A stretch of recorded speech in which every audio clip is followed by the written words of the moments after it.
The 3 times TSMC almost went bankrupt. How did it make a comeback? Think TSMC has always been smooth sailing since its founding? Wrong. This company has faced 3 near-death experiences, almost getting crushed by Samsung and wiped out of the market. But not only did it survive, it became the world's most dominant chip manufacturer. How did it pull this off? Today, we're diving into TSMC's 3 life-or-death crises. Crisis number 1, stuck in a tech bottleneck. Samsung nearly crushed TSMC late 2000s. The semiconductor industry moves at lightning speed. Every few years, there's a major breakthrough. This time, the challenge was the nano era. In 2009, the chip industry officially entered the 40-nanometer era, but TSMC was stuck. Their yield rates were terrible, costs were skyrocketing, and customers were furious. The R&D team was debugging like crazy, engineers were on the verge of burnout. Even TSMC's execs were worried. Are we about to lose this battle? Just when TSMC was barely holding on, Samsung attacked. We've already mass-produced 32-nanometer chips and stole TSMC's biggest customers. Apple and Qualcomm started shifting orders. Suddenly, everyone was betting against TSMC. Industry insiders were whispering, "This time, Samsung is going to wipe out TSMC. What now? Sit and wait for doom? Or go all in?" This is when Morris Chang made the call. We're not just going to break through 40-nanometer, we're going to leap ahead and crush Samsung. So TSMC went all in on 28 nanometers, pouring every last resource into the breakthrough. Engineers entered insane crunch mode.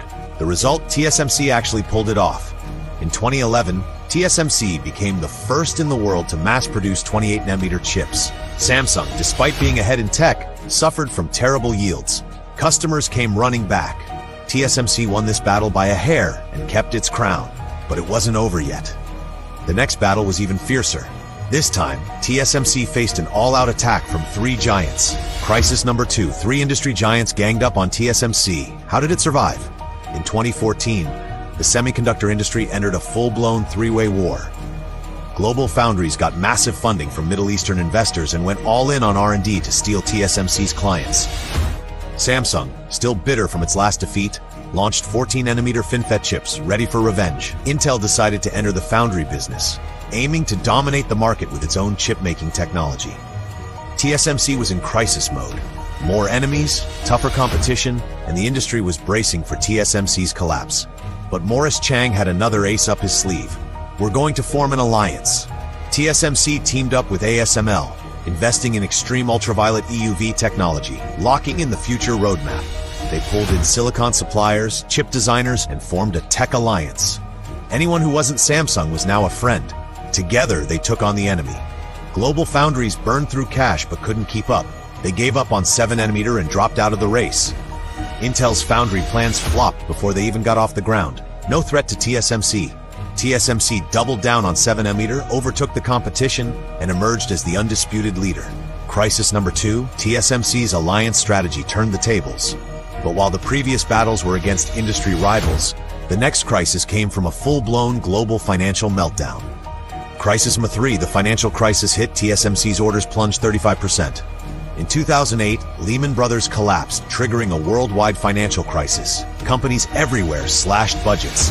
The entire semiconductor industry froze overnight. TSMC's orders dropped by 35%. Factories sat idle and internal discussions started. Do we need to lay off workers? Rumors spread. The semiconductor industry is doomed this time. At the time, TSMC's CEO Rick Tsai thought, let's cut jobs to save cash and see what happens. But Morris Chang wasn't having it. Layoffs? Absolutely not. He fired the CEO, took back control, and made a shocking decision. While others are cutting back, we're going to invest big.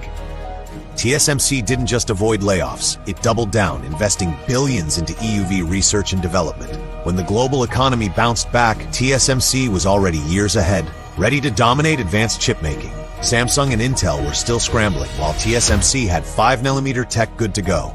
Instead of collapsing, TSMC widened the gap and solidified its lead.